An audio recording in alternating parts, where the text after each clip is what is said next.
just don't understand, how do you not believe in any conspiracy theories? I understand not all of them, not most of them, but you don't believe in any conspiracy theories? You just think the government's just batting 1,000 and telling us the whole truth? Move because they fake, and they gotta keep moving to try to block as much sunlight as possible because you reptilian ass cannot take any photon energy because you don't belong here, and that's why you're going back to where you came, which was the petri dish.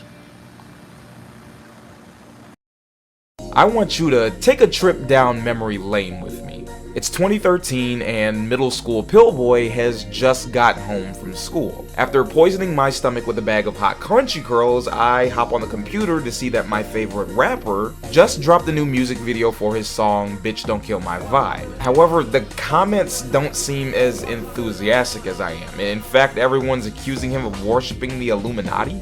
Naturally confused, my 13-year-old brain started digging deeper. It was worse than I thought. Apparently Jay-Z, Beyonce, Will Smith, Oprah, and all these other black entertainers, alive and dead, were part of some demonic moon-worshipping cult that's trying to use their music to subliminally make me a puppet for the new world order of reptilian overlords? Hell no. I wasn't finna let my family be killed by the same demonic cult that killed Michael Jackson in his sleep.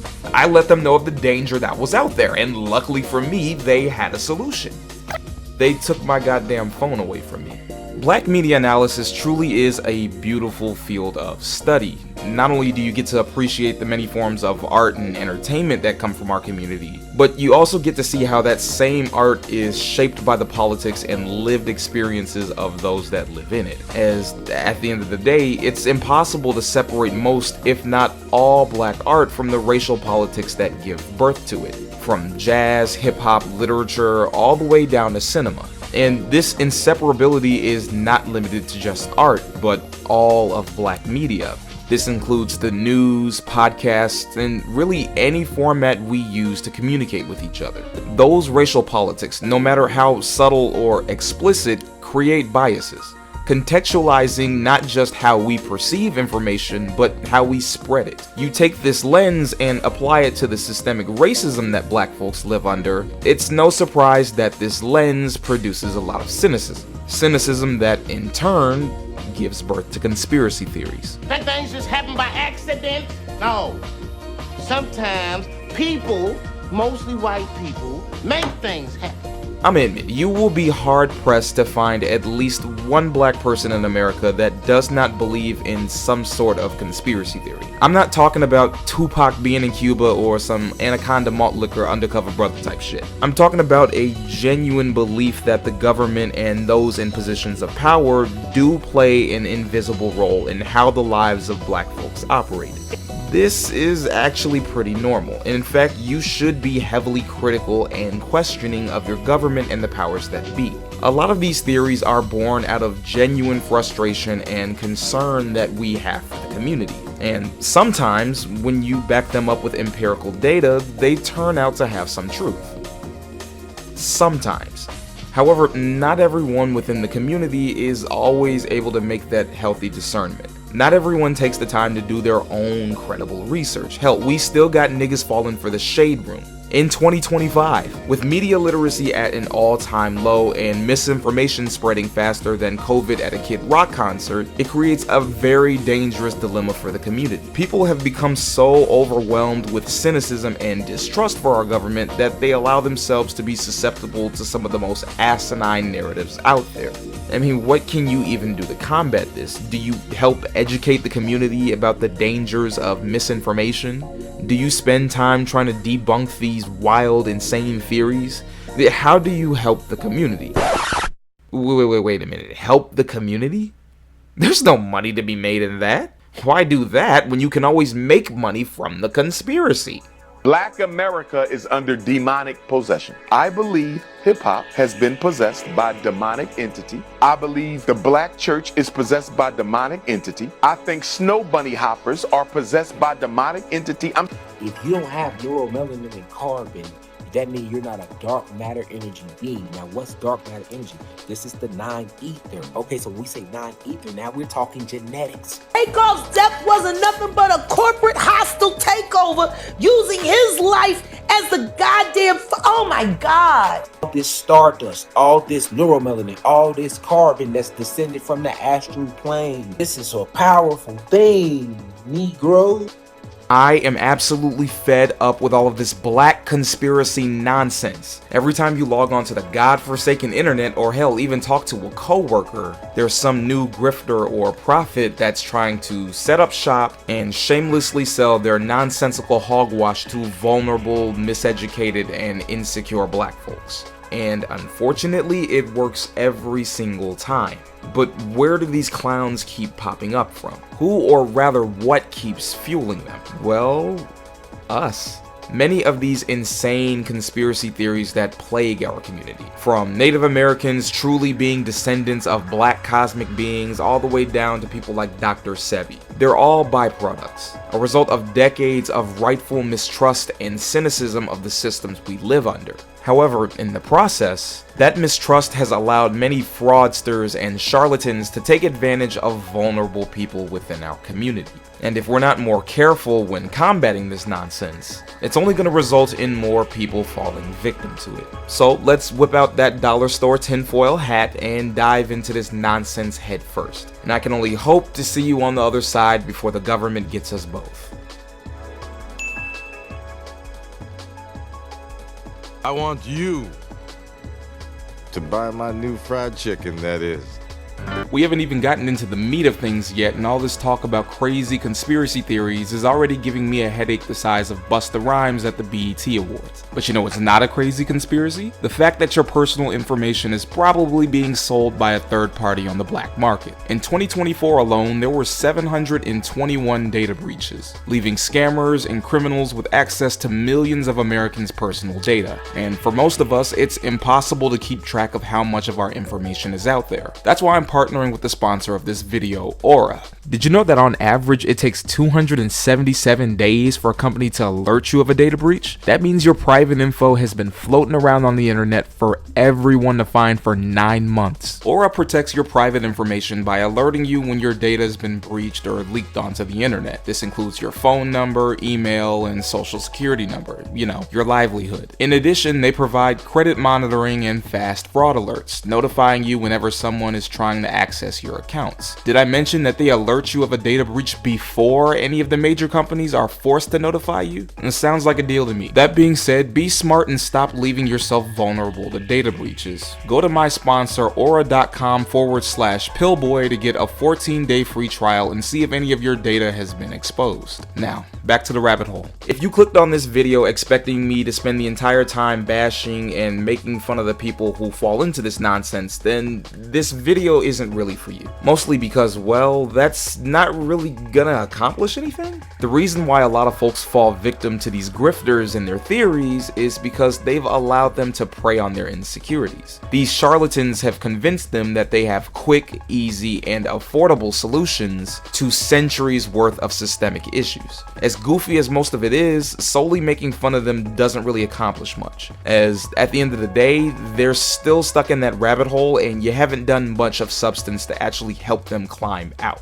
In addition, this video is not saying you shouldn't be critical of the systems we live under. Like we said earlier, the government has been proven to have conspired a lot of sinister plots against our community, many of which were exposed through vigilance and investigative work. The most common examples of this being COINTELPRO, the FBI program that surveilled, sabotaged, and assassinated many civil rights figures, or the various non-consensual medical experiments such as the Tuskegee studies or Henrietta Lacks. And who could forget the decades-long war on drugs? Without constant scrutiny and independent investigation from those within the community, there's no way many of these illegal plots would have been ever exposed. But this is not the same as this. Those specific instances had decades of empirical evidence, reputable statistics and data, as well as legal documents to back up their claims, and aren't being sold to you by a content creator trying to get you to buy a membership or some snake oil. Instead, this video is focusing on the latter, focusing on how we need to be more vigilant of spotting these scams and grifts that pop up, and how they shamelessly profit off of desperate and vulnerable folks. The problem faced when trying to expose or take down a lot of these scams is that most critiques focus on the individuals when in reality they're a dime a dozen. They all operate off of the same playbook, which is why in this video, in addition to debunking the nonsense, we're going to be focusing on the techniques and methods that they used, and in the process answering many questions about them. How they lure black folks into these nebulous spaces, how they keep them trapped in the web, and most importantly, how they insulate themselves from criticism and scrutiny. To do this, we're going to focus on three main fields that you commonly find these scams: history, healthcare, and entertainment. Doing so, we can break down how they operate and therefore hopefully get better at stopping them. That being said, let's get started with our first section, history. Are you having a spiritual crisis and in desperate need of an awakening? Are you sick and tired of hearing the lies spread about black folks really being from Africa? Are you ready to learn the hidden truth about your ancestry and unlock the cosmic powers that lie dormant in your melanin? If so, brothers and sisters, purchase my course for $59.99.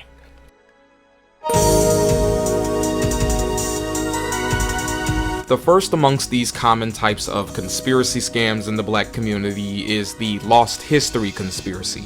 This revolves around the idea that the government is involved in a giant plot to erase or cover up the true origins and history of black folks here in America. That our true origins lie elsewhere. This elsewhere could be anywhere. It really depends on which corner of this theory you prescribe to. Some say our roots lie in ancient Egypt, whereas others claim that we're descendants of ancient Israelites. Some even claim that we're Greek, or that we're actually indigenous to the Americas, that we're the real Native Americans. Not sub-Saharan African though, anything but that. There's no way we can be that. The grifters in this scam usually present themselves as a prophet or teacher, one that's willing to bestow that esoteric knowledge that's been kept from you. This can either be in the form of hidden historical texts and knowledge or spiritual enlightenment, and for a price, of course. In this video, we're specifically going to be focusing on the indigenous and Native American revisionism, due to how dangerously it's been spreading on TikTok and social media lately. Regardless of which corner of this conspiracy you fall into, whether you believe that we're from the Americas, Egypt, or ancient Israel, one thing remains common, that being that they all rely and thrive on Afro-pessimism. Afro-pessimism at times can be unavoidable. The argument that anti-blackness is an intrinsic and inescapable part of human nature, that to be black is inherently inhuman. For a lot of black folks here in the US, it's not hard to see why so many of us could fall into that school of thought just off of the way that we're treated alone. Despite the insane amount of advancement and progress that's been made in the past 3 centuries, racism is still alive and still thriving, and many systemic barriers upon black folks are still in place. The economic wealth of this nation was built off of its brutal exploitation of us. And the disillusionment that comes with knowing that your people have contributed so much, yet in comparison received so little, is not just depressing, but heartbreaking. In addition to Afro-pessimism, you also have to understand how much of this is rooted in cynicism and legitimate criticism of the way black history is taught. Racism has always permeated academic and scholarly spaces, and many historical and anthropological works have reflected this. These are valid criticisms that black scholars have had related to the way our history is documented and taught. And they've been vocalizing this for years. Hell, my previous video was literally about the system's tendency to use entertainment to erase and dilute our stories. Many of our ancestors have had their stories and lives completely and deliberately erased, and we should make an active effort to preserve said stories for future generations by pushing back against racist and ahistorical narratives. And what other way to push back against an ahistorical narrative than to feed right into another ahistorical narrative? Cube, why are you putting Native Americans in here? Why isn't this just for black people? Well, black people are Native Americans. You know, everybody wasn't brought over from Africa. I've been really thinking about this. It do not make sense to go all the way to another place to look for slaves when it's already people here. So if they enslaved the people here and the slaves were melanated black, the Native Americans are the black people. No. Stop saying this. I really can't believe that this has to be said. Black people are not indigenous to the Americas. We are not the real Native Americans. The problem arises when, in order to try to combat the racism and erasure of our history, you resort to pseudo-history. There is no verifiable, reputable evidence that points to Black Americans being the original inhabitants of North, Central, and South America. I want to explicitly point out that I am not saying that Black natives and Afro-Indigenous folks don't exist.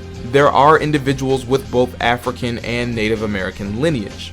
It's well documented that some native tribes did own enslaved Africans, many of whom would go on to deny said mixed descendants of their ancestry and lineage. In addition, there were many freedmen who also went on to start families and have children with Native Americans. This includes Afro-Seminoles, Creek and Cherokee freedmen, as well as many of the different maroon communities in both the Caribbean and West Indies that were the result of slavery. However, none of these ethnic groups are claiming that Black people are the indigenous peoples of America. And even more, they are not making the claim that our enslaved ancestors never came from Africa.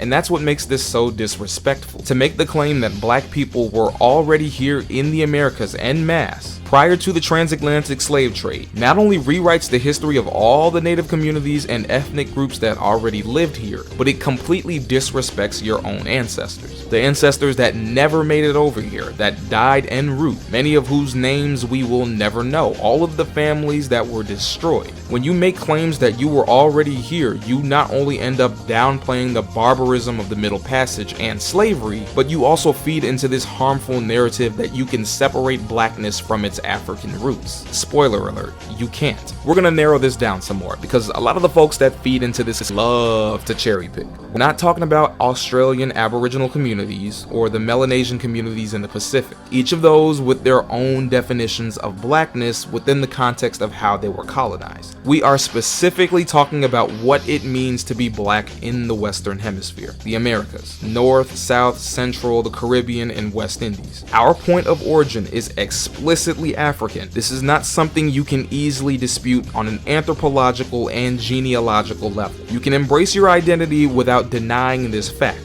Within the 400 years that we've been on this side of the world, we've undergone our own ethnogenesis. It doesn't matter if you're Black American, Caribbean, from Latin America, each one of us have created our own culture, cuisine, dialects, and traditions in the time that we've been here. And that's something you should embrace and be proud of. There's this silly little claim going around that Black Americans have no culture, and every time I hear it, I can't help but cringe, as if we somehow could have been here for 4 centuries and not developed our own unique culture. You can create a beautiful, distinct culture of your own, but don't ever forget, at the root of it all, we still had to come from this. And this is where this theory starts to fall apart, as there's this desire to fill our historical void left by colonialism while simultaneously trying to run away from your African roots. It doesn't work. And it fails to work because they don't have any evidence rooted in genealogy or anthropology to point to the contrary. So they instead have to rely on a mix of pseudo-historical documents, none of which are peer-reviewed or credible, and old 19th century race science. Heavy on the race science part. There's the argument that because many of these groups have high amounts of melanin in their skin, then they must be Black, which is just not true. Being melanated does not make you by default Black. Blackness has always been impossible to give a concrete singular definition, instead being attributed to cultural, social, and genetic similarities shared by people of African descent. You have many indigenous tribes, South Asians, and communities in the Pacific, all which have darker skin but aren't considered Black, nor do they consider themselves Black. The reason being, as well, race is socially constructed. It's a classification made for political reasons, one that ignores ethnic and cultural distinctions in an effort to homogenize entire communities of people into one giant group. In not just the Western world, but to the majority of the global population. To be racially designated as Black is to have some sort of connotation to African origins. And you can't just discard that political reality for millions of people. When you try to remove this political definition and rely solely on arbitrary descriptors, you only end up playing into white supremacist talking points. The idea that the Olmecs were black just because they had wide noses and full lips, as if that's exclusive to people with African descent. The idea that skeletal remains match that of the quote-unquote black race, as if you can tell racial differences from skeletal remains. That dark skin by default makes you black. All of the phenotypic and genetic stereotypes that were once used in academia to falsely classify black people are now being used to try to back these nonsensical theories. And yes, it is a fact that the US has historically misclassified some native communities as Negro, but this was also due to that very same scientific racism.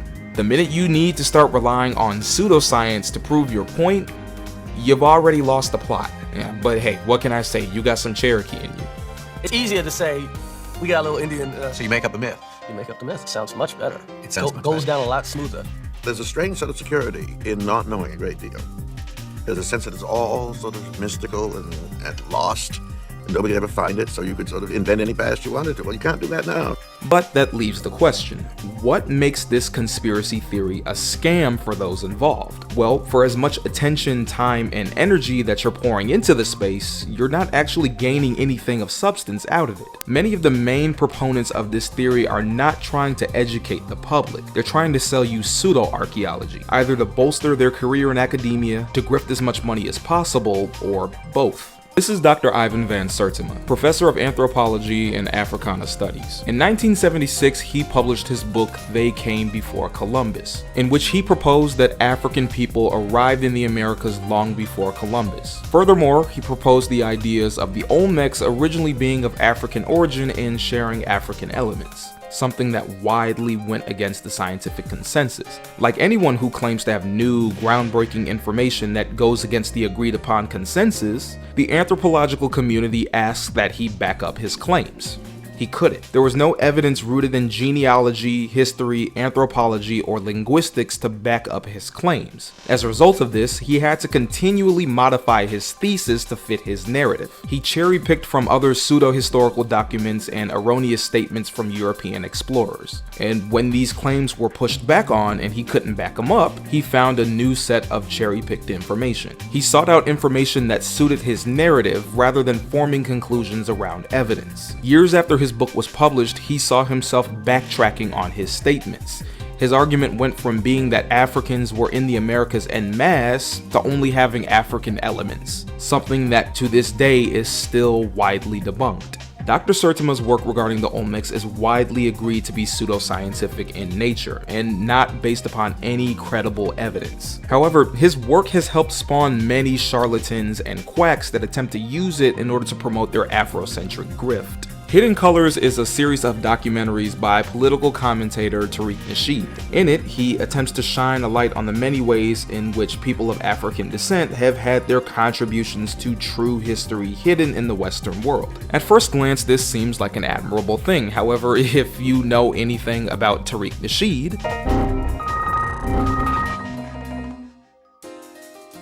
the film regurgitates many of the same debunked ahistorical talking points as the work of Dr. Sertima. However, it presents them in a more sensationalized manner. It's full of unsubstantiated claims, anecdotal tales, unverifiable sources, and deliberate misrepresentations of other communities' cultures in an attempt to fit his narrative. It's a well-edited conspiracy theory hogwash compilation. Hell, it's even got a contribution from Dr. Umar in it. Before I continue with my message, thank you, Sister Avanti, $10 coming on the Cash App. Thank you, sister. Next time, make it 20, but thank you for that 10. I know you barely had that. Thank you, sister. Donations. Donations. Donations. Tariq Nasheed and Dr. Umar, that is one scary ass team up. That's like that's like world's finest for pro-black grifters.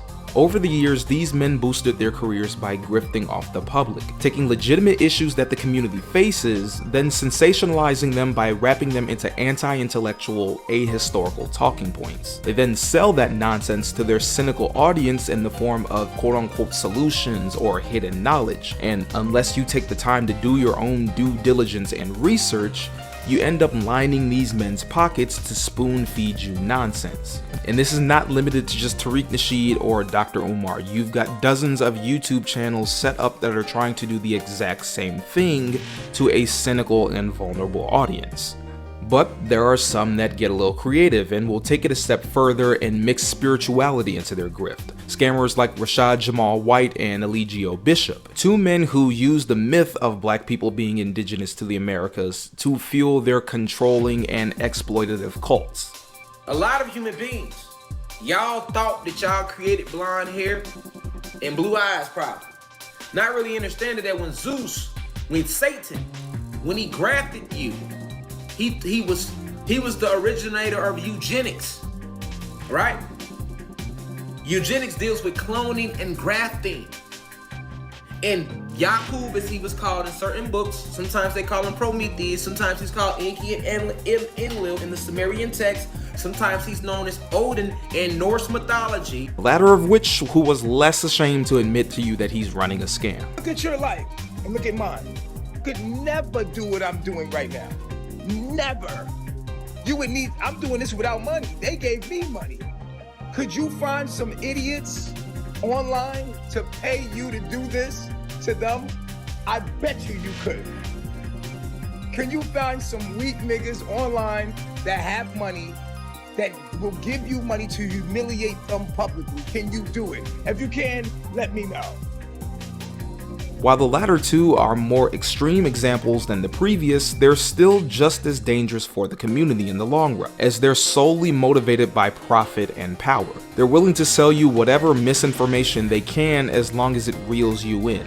When you have a cynical audience that's looking for an Afrocentric lens to discover their blackness through, all you need is a charismatic guy to make you feel as if you've discovered this secret hidden knowledge that not even the most renowned historians and archaeologists can figure out. They convince you only they have the path that leads to the truth. They then use that very same pseudo-history to shield themselves because there's no standard that they're held to. Keep in mind this idea of no standard of accountability. It's something that's going to be a recurring theme. The end result is a cult-like nonsensical conspiracy theory, where any real, data-driven evidence to the contrary gets thrown out in favor of a few cherry-picked sources that confirm their biases. There's nothing wrong with trying to reclaim your blackness and rediscover your ancestral roots as far back as you can.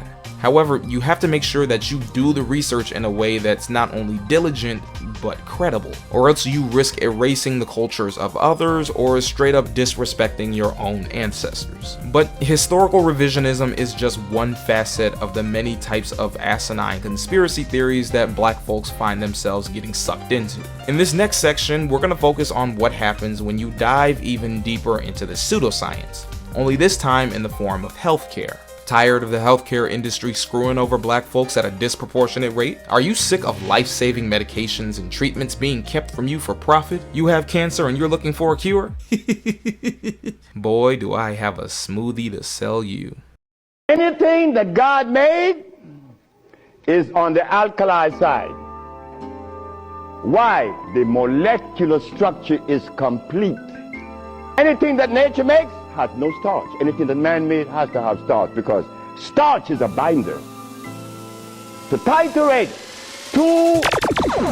And to any herbalists that were offended, I apologize. I wasn't talking about y'all. Unless you're saying that your herbs cure AIDS and cancer, then I am talking about you. We can go outside and fight. I don't think Dr. Sebi was an herbalist. I think that he was a snake oil salesman that was trying to make as much money as possible. The man sued Michael Jackson, for fuck's sake. I mean, come on now. I'm just saying.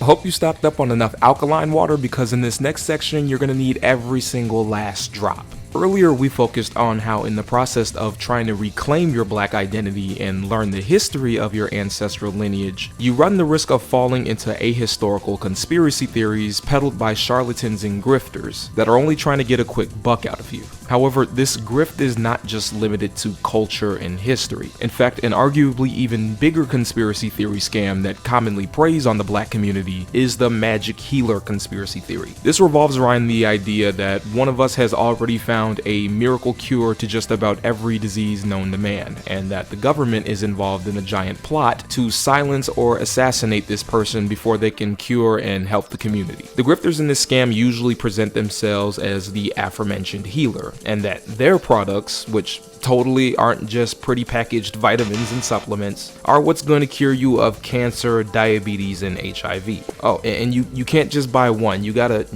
buy the entire kit for $59.99. When dissecting this theory in particular, I feel that you have to be much more careful in how nuanced your critiques are, as what makes this theory so dangerous in comparison to the others is how much of it is grounded in legitimate and valid distrust of the US healthcare system. That shit is legitimately evil.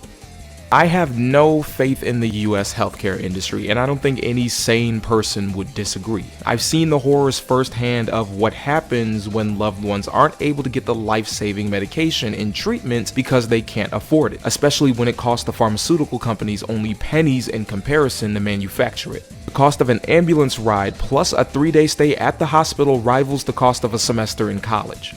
And at the linchpin of it all, you have an industry of predatory insurance companies, reducing entire people's lives to literal dollar signs. And contrary to the popular saying, the healthcare system is not broken. The system is doing exactly what it was designed to be, an inhumane extension of capitalism that exchanges bodies for bills. Disillusionment with the healthcare industry isn't something that's particularly unique, regardless of political affiliation. You don't need to have a revolutionary class analysis to understand that the system is harmful. However, what's too often overlooked is how that class intersects with race. The US healthcare industry punishes and negatively affects Black Americans at a disproportionate rate when compared to other racial demographics. This is not something that you can easily dispute. Black households have significantly lower median incomes and much less generational wealth than white households. This not only limits our ability to afford insurance and pay for out-of-pocket expenses, but even something as simple as taking time off work to seek treatment.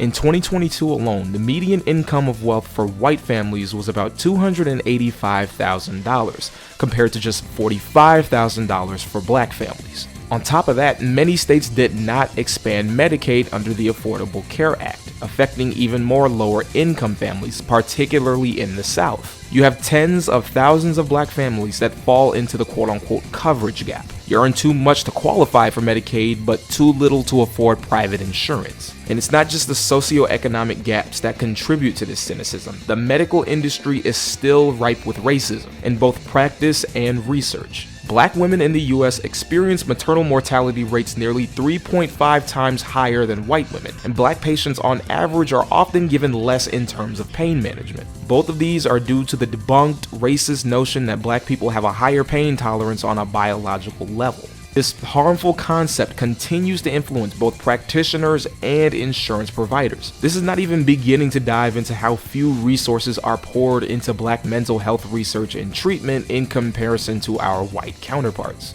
And this isn't just the result of a few racist doctors or researchers with bias. It's baked into the structures, policies, and practices of the entire system. So no, it's not that hard to see why so many Black folks have a deep distrust for the medical industry and seek alternative forms of treatment. However, this creates a very risky situation. In the process of trying to find alternative solutions to the healthcare industry's failures, you risk opening yourself up to some very dangerous pseudoscience and medical misinformation.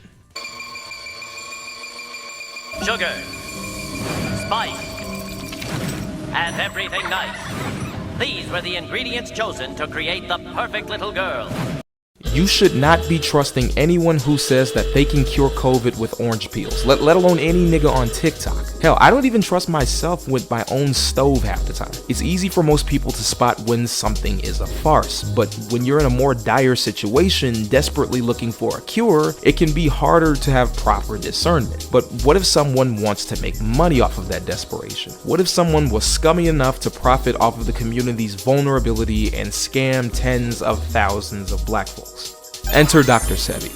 Born Alfredo Bowman in 1933, the man made a fortune scamming thousands of black folks with his snake oil under the guise of herbalist medicine and holistic treatment, marketing his products as natural remedies for life-threatening genetic disorders such as cancer, sickle cell anemia, and HIV. Now, I know earlier we said we wouldn't focus too much on individuals and rather the techniques they employ, but Dr. Sebi is such a special case, as no one has been able to pull off a decades-long scam as effectively as him. So much so that people are still buying his products posthumously. To illustrate this effectiveness, we're going to have to focus on two things: how he lures black folks into his scam, and how he shields himself from criticism.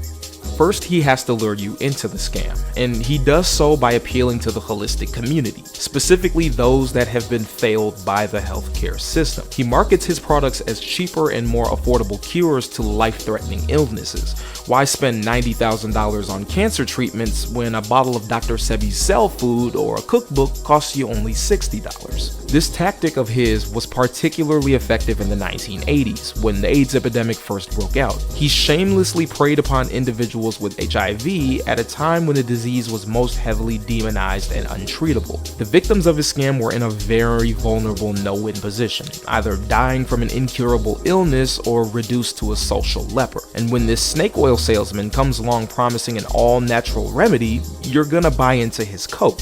However, that's exactly what it was: cope. None of his so-called miracle products cured the life-threatening diseases that were advertised. None of his customers ever tested negative for HIV, cancer, or any of the other terminal illnesses he claimed to cure. And the main reason for this is, well, spoiler alert, you can't cure cancer with fruit smoothies. I want to take the time to clarify something, as I'm sure there are some of you watching this that are going to deliberately misinterpret this in bad faith. Holistic medicine is not inherently bad. That's not what I'm arguing. Holistic medicine, when used in conjunction with modern medicine, can be extremely helpful when combating smaller illnesses. Key phrase, in conjunction. It's not a flat-out replacement for modern medicine. There are many holistic and herbalist practices that are supported by both medical research rooted in pharmacology, as well as reputable organizations. However, unlike Dr. Sebi, legitimate herbalism is backed up by the scientific method, as well as well-documented research to back up its applications. And most importantly, none of the reputable and legitimate sources in the herbalist community are claiming to cure genetic disorders and diseases. And that's what makes Dr. Sebi so dangerous, the fact that he bastardized legitimate herbalist practices and combined it with pseudoscience. He took dietary research that was already well documented by the scientific community and passed it off as new revolutionary breakthroughs. Everything he says in his cookbooks, his cell food recipes, eating to properly maintain good health, catering meals towards blood pressure and cholesterol levels, incorporating more vitamins into your diet. This is basic nutritional information that nutritionists and doctors have said for years that he repackaged and sold to his audience. When Dr. Sebi is repeating all the same things as legitimate nutritionists, surely there must be some merit to what he's saying, right? Well, no, that's the point. It builds rapport with his audience. This allowed him to make some absolutely ridiculous claims that are not just pseudoscientific, but straight up dangerous. According to Dr. Sebi, mucus is the root cause of every disease, and if you eliminate the mucus in your body, then you eliminate the disease. If the mucus is in the nasal passage of I'm going to do bronchitis. So where does the mucus is schizophrenia? On the brain. From the brain you get Alzheimer's, schizophrenia, paranoia, insanity, schizophrenia. The presence of acid in the brain. And it can be removed by giving the patient one iron again. Iron is the only magnetic mineral. I wish I was making this up. That's right, according to the good doctor, if you have schizophrenia or any other psychiatric disorder, the key to curing it is to remove that acidic mucus on your brain with some iron. This is the same man who claimed that menstruation was unnatural and the result of women having too much sex. This is the same man that claimed that his patients could sneeze out their brain tumors. This is the same man that would rub grape jelly on niggas' foreheads and tell them that it would cure them of their cancer, only for them to die of said cancer months later. My auntie pulled my uncle out of his cancer treatment and took him to a self-proclaimed student of Dr. Sebi's practices. That nigga lost 40 pounds in 2 weeks and died. This is what happens when a man with no medical training or expertise and zero understanding of human anatomy gets a platform of this size. He uses it to spread unsubstantiated, unscientific bullshit to desperate people who were let down by the medical industry for the sole sake of making money. You cannot cure HIV with strawberry banana smoothies. You cannot cure sickle cell anemia with sea moss and green beans. And most importantly, you cannot cure cancer with an alkaline diet. We can acknowledge that our healthcare system is horrible, however, you cannot allow yourself to cave into desperation and fall for pseudoscience. Or else you end up stuffing the pockets of this man and all of the other scammers like him that are willing to take advantage of said desperation, while you're at the end of the day still dying of the disease. But that's just half the picture. While it's important to understand how and why folks get lured into the scam, we also have to understand what keeps people trapped and makes them keep coming back. How do Dr. Sebi and all of his copycats shield themselves from any sort of scrutiny? Well, they do so by keeping themselves in an echo chamber, one that blocks out any evidence that debunks all the pseudoscience and instead promotes narratives that suit their agenda. They do this by mainly doing two things. One, demonizing modern medicine, and two, misconstruing the law. How does that look? Well, you demonize modern medicine by making all of it in its entirety synonymous with the evils of the medical industry. You take the centuries worth of research, trial, data, and experimentation, all which have contributed to great advancements and progress, and say that none of it works just because the economic industry built around it is not designed for Americans to have easy access to it. These are structural issues that are the direct result of the capitalism we live under. Those very same medical advances are being researched and pursued all over the globe by independent parties, regardless of economic and political affiliation. The problem is that very same capitalist model is inescapable, no matter what side of the coin you may be on. From the insurance companies all the way down to hospital administration, the amount of coverage one qualifies for, the cost of insurance, the cost of hospital stays, hell, the cost of equipment and drugs alone. All of that is what happens when the healthcare system follows a for-profit model. We make more than enough money as a nation to give Americans universal healthcare and still pay medical professionals prestigious wages, but we choose not to. Why? Well, I think we kind of all know the why by now. But this is where men like Dr. Sebi and all others who run this scam come in. If you're a person with a life-threatening illness that's constantly been let down by the healthcare system, you're more than likely furious towards said system that failed you, and rightfully so. However, the scammers then use this anger to paint all of modern medicine as the boogeyman. That every single person in the medical field is in on the plot to prevent the public from having accessible healthcare. Why pay for all that synthetic junk when the real cure can be found in nature? But just because something is natural and unrefined doesn't by default mean that it's better for you, or that you'll even remotely get similar results. If I need paper, I can't just make it at home by chopping down a tree just because paper comes from wood pulp. There's a multi-step chemical and mechanical process that can't be bypassed just because I know what the makeup of some of the material is. Sure, I might get an end result that has a vaguely similar effect, but it's not going to be the same quality of something that's been trial tested. Oftentimes when people make this argument, they forget that many modern medications are based on the same naturally occurring chemical formulas and compounds that make up the same vitamins, proteins, and other substances found in naturally occurring products. They've just been refined, researched, and most importantly, tested to give consistent results. This is a fact. Capitalism exploiting those facts does not make them any less true. But the defenders of Dr. Sebi don't just demonize modern medicine to defend his ridiculous claims. They also misconstrue the law to fit their narrative. At the time of his death in 2016, Dr. Sebi was knee-deep in legal trouble. Decades of scamming and lawsuits had finally caught up to him and he was arrested for money laundering. He never made it to trial though, as he died of pneumonia while in police custody. That's right, the magical healer who cured cancer, HIV, got knocked out of bounds by pneumonia. I take it his little bald head ass didn't have a smoothie to fix that. However, if you talk to any of his followers, it wasn't the pneumonia. It was part of the cover-up. That Dr. Sebi was assassinated as part of the conspiracy to prevent his miraculous information from reaching the public. Information that he was already selling for $59.99. They make it seem as if he was this enemy of the state, a revolutionary that was silenced because the government knew he was too powerful. To do this, they often like to cite one specific court case, his 1988 case against the New York Supreme Court, in which he was found not guilty of practicing medicine without a license. Dr. Sebi argued that because he was using herbs and oil, he didn't need a license as it wasn't actual medicine. His fans like to take this verdict and make it seem as if he won his cases in court, proving that he cured illnesses. He lost every single one of his cases in the Supreme Court, which he claimed he could cure HIV and AIDS. He was even ordered in court to stop lying that his methods could cure serious illnesses. The court rulings are free and publicly available. His followers know this, so they resort to distorting and misconstruing what the results of the cases were. If you tell folks Dr. Sebi was legit, he even won his case in the Supreme Court, they might just believe you, so long as you don't tell them what he went to court for and what he was found not guilty of. There's no evidence to support any of his claims other than personal anecdotes. No medical records, no research data, no trials, nothing, just word of mouth. My auntie had sickle cell anemia, but she started following Dr. Sebi. I once had terminal liver failure, and Dr. Sebi's methods reversed it. This is the medical equivalent of Kevin Gates saying he started a car battery with nothing but his bare hands. If I didn't, may God murder my children. No, don't say that. Please, kill them today. Right now, today. Dr. Sebi, better yet, fuck it, I'm not even gonna call this fraud a doctor anymore. Alfredo Bowman was not a healer. He wasn't a guru, he wasn't a revolutionary, he was a scammer. The supreme smoothie king snake oil salesman.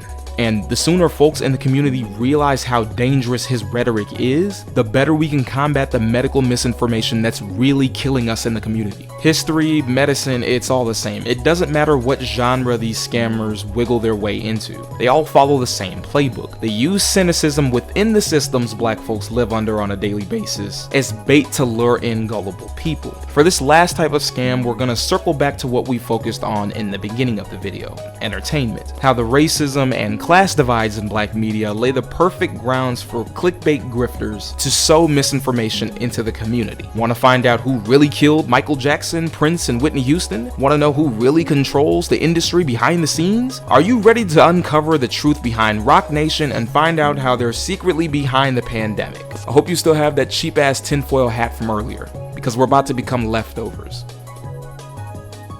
I developed a device that allows you to absorb the whole of white culture in mere seconds using subliminal imagery. I call it Caucasia vision.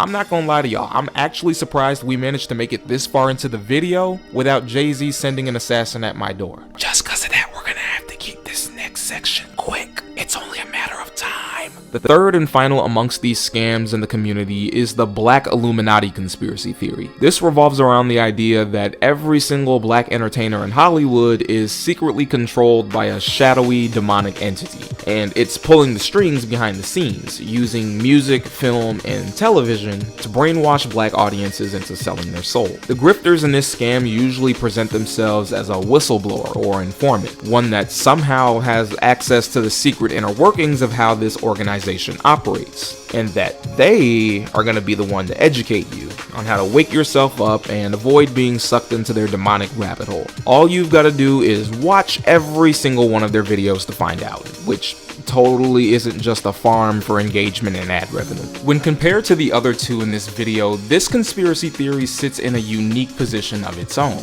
It's not as explicitly dangerous as the medical quackery of Dr. Sebi, nor is it as outright disrespectful as niggas claiming to be Native American. Instead, it's much more innocuous, sitting in its own little corner, repeating talking points that have already been around for years. On a surface level, there isn't really much of a distinction between it and any other New World Order theory that's out there. However, with this, there's an extra emphasis on religion. While other Illuminati narratives focus on a totalitarian organization, this version almost always involves the devil, that Satan is controlling any and all aspects of Black American life. And when I say any and all, I mean any and all. That artist that you've been following for years that just recently blew up sold her soul to the devil. Your favorite book or television series, it's full of subliminal demonic messages convincing you to sell your soul. The Obamas, demonic. The Carters, demonic. Hell, even something and someone as innocent as Elmo is secretly an agent of Satan. Selling your soul becomes the price of admission for fame, and there's absolutely no way that a black entertainer can be successful without selling their soul to the devil. It truly is an exhausting and miserable way to consume art and media. However, if you peel the layers back, this sentiment is nothing new. It's a direct result of centuries of religious indoctrination and hysteria that's been weaponized against black people. In other words, no, not everything in black culture is demonic. You might just be anti-black.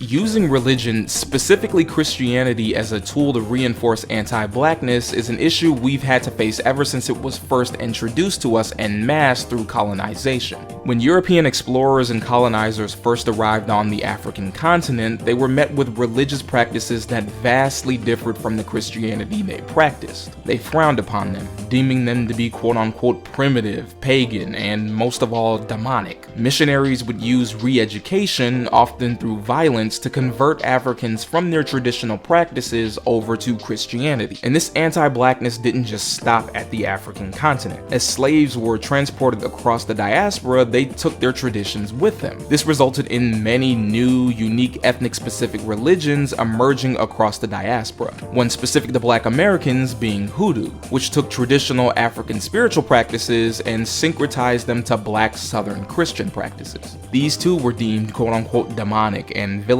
as evil witchcraft, often forcing those who observed to practice in secrecy to avoid the negative social stigmas that came with it. At certain points, the Bible was even used by slave owners to justify slavery, stating that it was sanctioned by God. The way that Christianity was bastardized and weaponized by racism is as old as our history in this nation, and considering how important Christianity remains to so many sizable parts of the black community, it's no surprise that many of the gross effects of said weaponization are still here and almost impossible to avoid. Continue to travel throughout the decades and you'll see that this anti-blackness never left. It's present in almost all of the art that we've created. When the blues and jazz were born in the early 20th century, they were deemed as demonic, accused of being the devil's music. This continued even further decades later, all the way to rock and funk. Truth be told, that art is intrinsically tied to being black. It's an expression of our identity and not something that you can just erase. It's not the art that's the issue, it's not the music that's the issue. Hell, it's not even the religion that's the issue. This is all the result of what happens when religion gets weaponized against black people to aid white supremacy. And as long as we continue to live under it, we will always have this problem. Politically, being closer to the traditional white Christian archetype introduced by Europeans would mean a closer proximity to whiteness, a proximity that we never have and never will be able to achieve in its fullness. What this does is force you to demonize any sort of black expression that goes against or doesn't easily fit into that white Christian archetype. Is there a piece of black media, say a book or a movie, that dabbles into supernatural themes that aren't explicitly Christian? Well, that's demonic. Black people embracing alternative fashion and music, that too is demonic. Black people being queer, super demonic. The end result is an extremely toxic conservative mindset that forces you to villainize your own culture for the sake of upholding white supremacy. But for a lot of folks in the community, that religious conditioning runs so deep that you can't just easily shake it. And when both entertainers and grifters play into it, it makes ridiculous amounts of money. Moral panics have always been profitable. From the Salem witch trials all the way up to the satanic panic of the 80s, people have always used the fear-mongering that comes with it to push their own agendas. And this is not unique to being black specifically. However, when grifters play into the way that religious hysteria intertwines with the aforementioned anti-blackness, it allows them to create some of the most asinine narratives. Narratives that in turn get clicks and attention. I'm saying, in my opinion and all of my investigative knowledge for all of the years that I have been in the industry, investigating the industry and all the harm that it does, it looks like a sacrifice to me.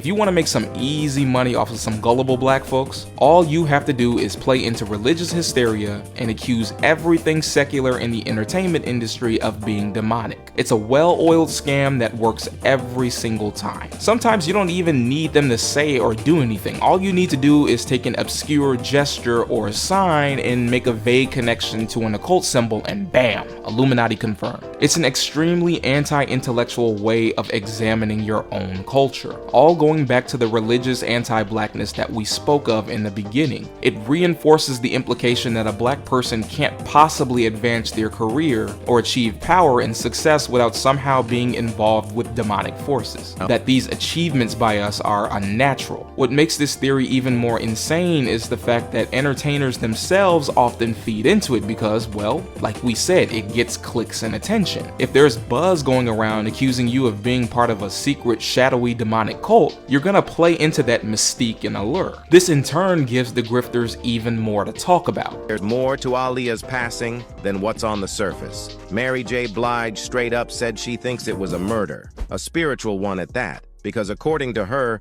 God doesn't do people like that. But hold on, there's more tea to spill.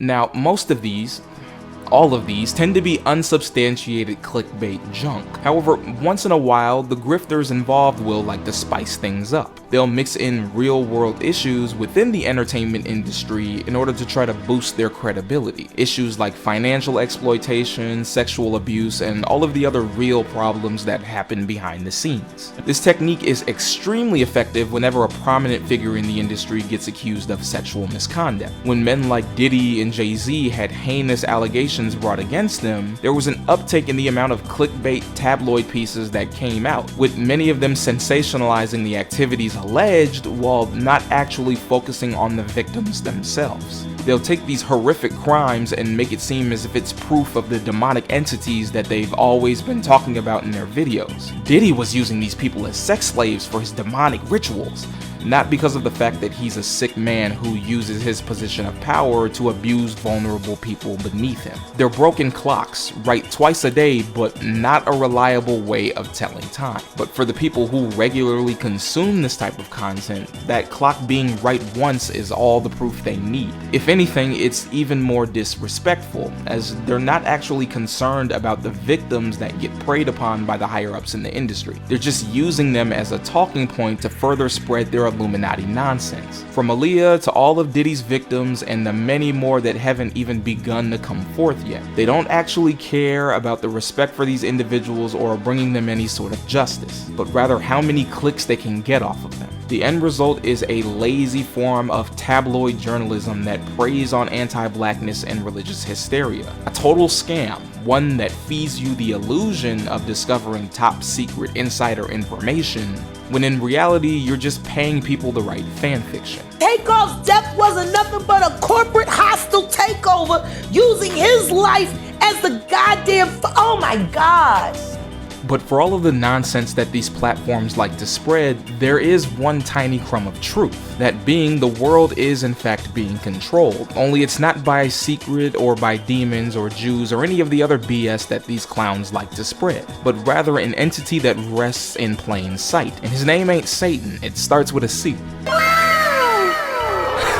I'm sorry, y'all know I had to. And that's arguably the biggest problem with the folks that like to follow this theory. They recognize that a system of power is in place that harms all of us worldwide. Issue is, they only read half the sentence. They're quick to write off this evil as demonic and supernatural rather than the very mundane practices that we have a direct role in. All of the evils that you see in the entertainment industry, the stealing from other artists, the abusive violence behind the scenes, the shady politics, both the sabotaging of careers and the cronyism, the extreme hunger and desire for power. All of it is a direct result of the very capitalist system that we live under, where everyone's soul has a dollar amount attached to it. Intertwine this with white supremacy and it creates a nebulous web that black entertainers can never truly escape from. By concluding that all of that is the work of the devil and magic, you feel you don't have to do much work in the real mundane world, as this is now a spiritual fight, not realizing that a lot of spiritual fights for individuals tend to also involve physically fighting in the real world. It's a shortcut. Why blame white supremacy and the billion-dollar corporations for controlling the world when you can just blame demons and Jews? It becomes an intellectually dishonest way of engaging with the problems that affect you in the real world. I would love for you guys to call these things demonic, you know, the things that we can actually fight against and have a significant impact on our lives. I don't know, I guess that's just asking for too much. These scams are a dime a dozen.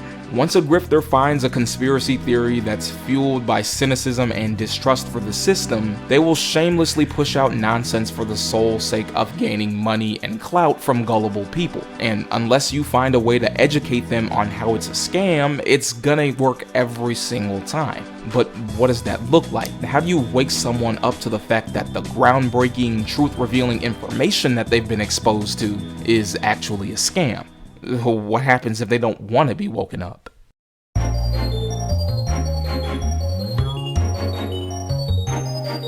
We actually managed to make it out of the rabbit hole, and it only took us about an hour to do so. That's a new record. Luckily for us, we can now get to my favorite part of the video, the part where people get mad when I say that there's not a quick 5-minute simple solution to multi-generational issues. When it comes to topics like this, I'm always hesitant to call any of these solutions, as it can be difficult to truly grasp the gravity of the situation. You've got hundreds of thousands, if not millions of black folks that are caught up in these spaces, each one getting sucked in through different ways and methods. Trying to frame any response to these conspiracy theories as a solution is disingenuous, as you're not tackling any of the root causes, which is the fact that cynicism is being weaponized against gullible people. Well, how do you combat that? Ensure that your sources of information are reliable. That includes reputable sources backed with concrete empirical data and evidence. A lot of these conspiracy theories like to make bold, sensational claims, but don't provide much hard evidence to back it up. That's because they're playing into your emotions. They know you're distrustful of the system and are looking to manipulate you by hoping that distrust will simultaneously make you turn off your discernment. They're hoping that the shocking outrage makes you turn a blind eye to the fact that they can't back up most of their claims. Which is why most of these theories, they gain their steam and popularity through social media, particularly TikTok. TikTok has got to be the greatest misinformation farm on the planet. Left, right, center, up, down, it doesn't matter. All you need is for conspiracy theory to get popular on TikTok and it'll spread like wildfire to every single other platform. But all of this is easier said than done. The rate in which these theories spread and how quickly it takes someone to fall into these rabbit holes is massive compared to how long it takes somebody to climb out. On top of that, folks just aren't doing the knowledge anymore. We're currently experiencing a literacy crisis nationwide. This is not an over-exaggeration either. National literacy statistics are showing that over 54% of adults in the US have a reading comprehension level below that of the 6th grade level. This affects the ability to analyze media, understand subtext, and most importantly, the ability to even discern credible sources. This goes back to what I said about disingenuous solutions to generational problems. You can't just tell folks to read more or do more research when they don't even know how to properly do research in the first place. Until you find a way to solve multi-generational structural issues, the problem will remain. Not to mention some of these folks you just can't argue with, literally. There's not much else to say. You literally cannot argue with them. It doesn't matter how much credible evidence or sources you bring to the table. They will talk themselves into a circle and then still double down on their asinine nonsense. It's a no-win game for some of these folks, and you kind of have to let them claw their way out on their own. But even with that, you're faced with the same issues as before. You have a person drowning in misinformation with no life preserver to cling on to. Granddad, what do you do when you can't do nothing, but there's nothing you can do? You do what you can. Which is all we're really left with in the end. You do what you can. We need to constantly push back against this junk and nonsense at any opportunity we can, calling out grifters and scammers left and right. But also understand that these theories that these scammers prey off of don't exist in a vacuum. They're direct results of decades of mistrust of the institutions and systems we live under. Mistrust that's been baking in a racist oven for over 400 years. And until you can find a way to turn that heat down, best believe there will be a grifter waiting to take you out the oven and sell you a tinfoil hat for $59.99. Let me tell you something about the word good, brother. Good is an ancient Anglo-Saxon word. Go-ah, meaning the absence of color. I.e., it's all good, which it is, or goodwill hunting, meaning I'm hunting. So if you say good morning to me, the only thing you're saying is I'm gonna kill your black first thing in the morning